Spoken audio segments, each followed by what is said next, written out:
Mr. Shehu, can you hear me? What do you consider a priority challenge to tackle for IDPs in your state? Can you hear me, Mr. Shehu? Yeah, I can hear you. A priority challenge for the IDPs. Okay. Thank you for this opportunity to speak on behalf of the affected population. As you know, my constituency, the network of civil society organization I'm representing, is a coalition of over 175 registered civil society in the state. And one of the key role of civil society in this community is to ensure that we represent the interests of the citizens. And we do this through strategic engagement, through advocacy, and through presenting the need of the citizens. Uh, it's almost 10 years that we are into this insurgency. And as you can see, the civil society has played a very important role toward amplifying even the situation on ground.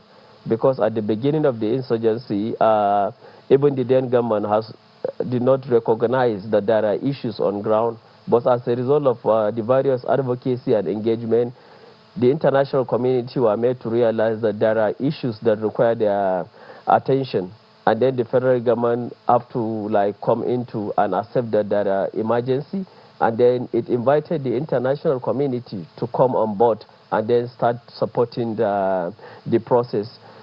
Since from then, as a civil society, we're being on the table.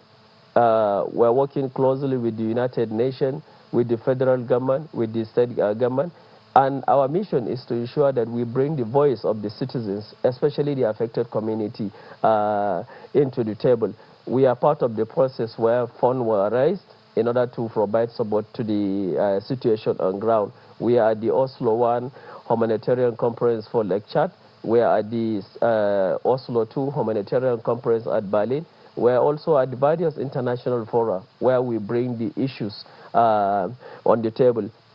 So far, without the civil society, most of the voices and then the issue could have been missed, because strategically now we have most of our members engaged and participating in different sectors working group. We even have a seat at the UN here where we bring the issues to the table.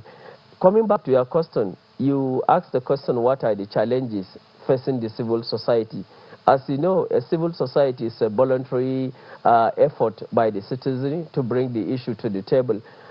One of the key challenges, as we all know, is about creating a seat for ourselves. Most of the time, we have to like push, make effort before we get a seat to represent the citizens. But now, as a result of various engagement, we're able to have a forum where every stakeholder respect the voice of the civil society organization in the state. You know, the civil society space is one of the most difficult space to govern. Having said that, you cannot rule out having different opinion, but most of the time, some government perceive the civil society as an opposition, while other government perceive the civil society as a friend.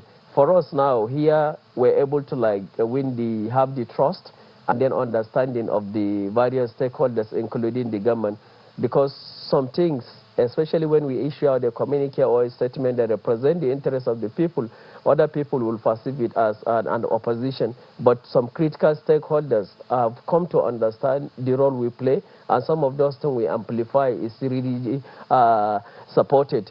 Key challenges in every activity you are doing, you need support in order for you to implement. Especially the civil society, one advantage we have here is we are closer to the people. We can speak the language of the people. We have access to those people that other people from outside cannot have access to. But for Mr. us, Shehu, Mr. we Shehu, need to be supported. if you can hear me, Mr. Shehu, I was asking you to give us specifics. You said that the issues are there and you are representing the people. In what specific issues are you representing the people? And because you said you get funding, in what specific ways are you representing the people? Are you finding help for the people? Is it in the area of feeding them, of relocating them, of health care, of education? In what specific areas, please?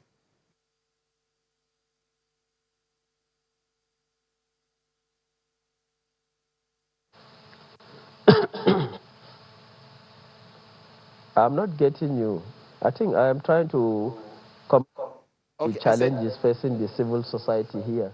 in what specific challenge? Is it health or education or nutrition? Which specific ones? Okay, if I get you right, the challenge is facing the internet displaced people.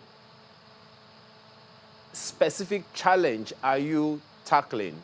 Education, health, nutrition, which one?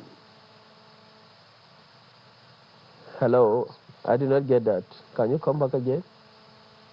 Well, okay, please just go ahead. You were talking about those challenges. But I was just trying to find out if you can give us specifics, whether it's in the area of healthcare or education or feeding, but please go ahead.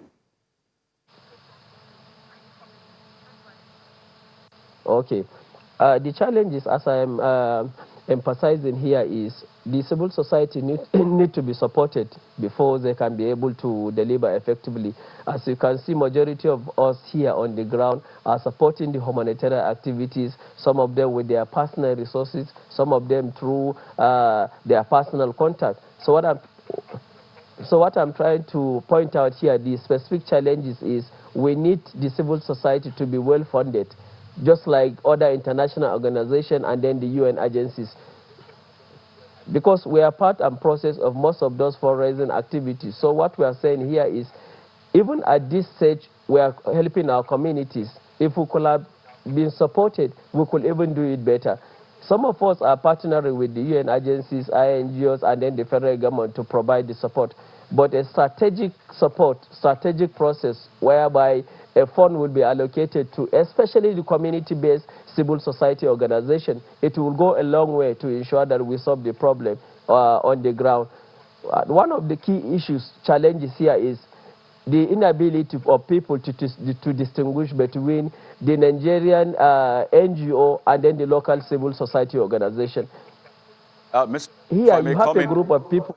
Mr. Shehu, if I may come in now, I'd like to take this to Malam Wuyo, who is a resident of Maiduguri. And I want him to give us an update on the resettlement program in the state. We hear that new structures are being built, and would like you to tell us, what is the state of resettlement for IDPs in Borno State from what you have seen on ground?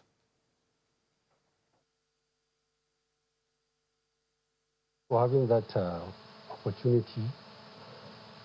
Obviously, the resettlement of these IDPs are very much in place. Government have done a lot in ensuring that these IDPs has been hosted in a very good manner and in a very good place where they can take their shelter without any problem. Obviously, since the beginning of these insurgents, the first place these IDPs were kept is in the public schools, the primary schools and the secondary schools. But little after that, government erected many sheds, and these IDPs were shifted to this shed. Like we have the Bakassi, we have the teachers' village, we have the Dalori camp, you know, we have the camp at the College of Agri. Many of them are there, and all these camps were erected by the state government with the assistance of the federal government as well as the NGOs. So the IDPs are properly kept. They don't have problem of shelter as it is for now. Now you have talked about shelter. Let's talk about food, which is important. Now, there are reports that there is a case of shortage of food, a food crisis in some of these IDP camps. And they say it's perhaps because of the border closure, which is, according to the reports, making food scarce. So I'd like you to confirm, is there indeed a shortage of food in those IDP camps before we go to Mr. Shehu? Actually, as regard to food, I can't say that there are shortage of food in the camps, because government have done a lot and there are a lot of interventions from different quarters. As I'm talking to you now, there are a lot of food items in government reservations, and at any point in time, government is giving out this money. Government is giving out food to IDPs in various camps, and what they do to ensure that there is no problem of food shortage in the camps. All people in the camp were registered. They have their numbers. They have their identity, so that when they come for distribution, these people will come and queue up. Then everybody will be given the quantity of food that he is supposed to get. So the question of there is shortage of food, obviously, I think maybe is what people are perceiving. And as regard to the closure of the border, it has nothing to do with the closure of the border. Before the closure of the border, government have a lot of food on ground to see that it takes care of these IDPs. Do you think the civil society organizations are representing the residents and the IDPs in the best way possible for them? Do you think that is the case? Yeah, actually, the civil society organization are the first organization that came on board during the problem of this agency. They are the people who advocated the problem of these IDPs. Along the line, government, Red Cross Society, both state and federal, that is the SEMA and NEMA, came in support of all the problems the IDPs are encountering. Obviously, the CSOs are very much on ground. They are monitoring all the activities that are happening in these camps, and they ensure that all these IDPs are being taken care of properly. Also, the civil society makes sure not only monitoring the activities of the NGOs and the NGOs, but they themselves also contributed to see that the welfare of these IDPs has been properly taken care of. So obviously, the civil society in the state, are very much close to the IDPs because they live here with them, and they know their problems, they know their need at any point in time. Now, let me ask Mr. Shehu this one last one before we close. So what kind of support, Mr. Shehu, are you expecting as a network of civil society organizations from governments or from international organizations? What other additional support are you asking for?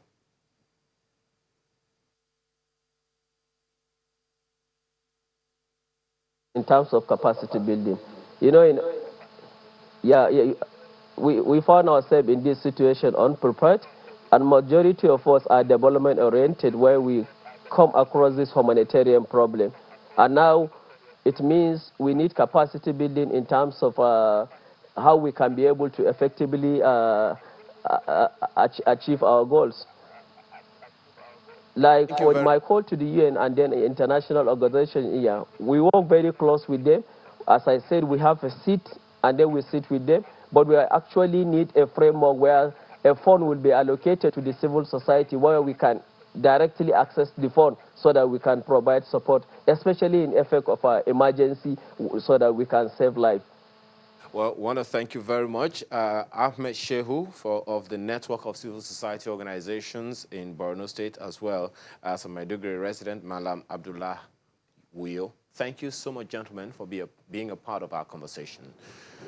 We're back to close with some of your feedback. Please stay with us.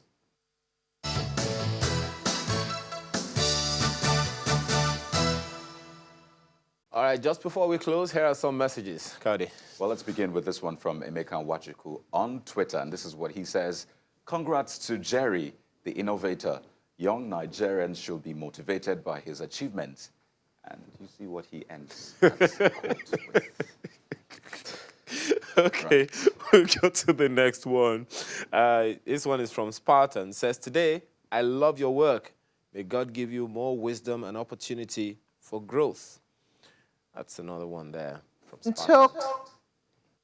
Great. Shall I say Tok's Great, also known as Tokumbo Albert, says, watching Jerry Malo, the cam maker slash fabricator on Sunrise Daily now. He is an inspiration. Wow. This next one is from Oshinowo Kingsley. It says, with the suppressed economic situation and Kwashoko disposable income, a former governor will earn millions of naira with mouth-watering add-ons, while the debate to pay 30,000 naira a month to active workers is termed unrealistic, ends by saying Nigeria needs deliverance from her oppressors. Whoever those are. Well, this one is from Oshinowo Kingsley and says, the various houses of assemblies are rubber stamps by their governors due to their lack of independence. 2 houses, one in Lagos and one in Abuja, worth 1.2 billion naira for people who already have houses, is stealing and murderous. Well, that's not the word he used, and the repentance is far from them, he says. Well, Haruna Mohammed says, I'm in agreement with Ebon SAN on Section 144 of the exclusive legislation of this section of our Constitution. But if the court says laws made by state houses of assembly are invalid on the pension reforms, could it be that other laws enacted by state houses of assembly are also invalid? That's a question he's asking. Well, it's a question that I guess we'll have to find a way to answer one way or another, but definitely not by any of us, unless someone has an answer. In the meantime, have a wonderful day and a beautiful weekend. I'm Ayo Makinde. I am Karayoki Kiolu. I'll see you later tonight. I'm Maukwe Ogun Yusuf.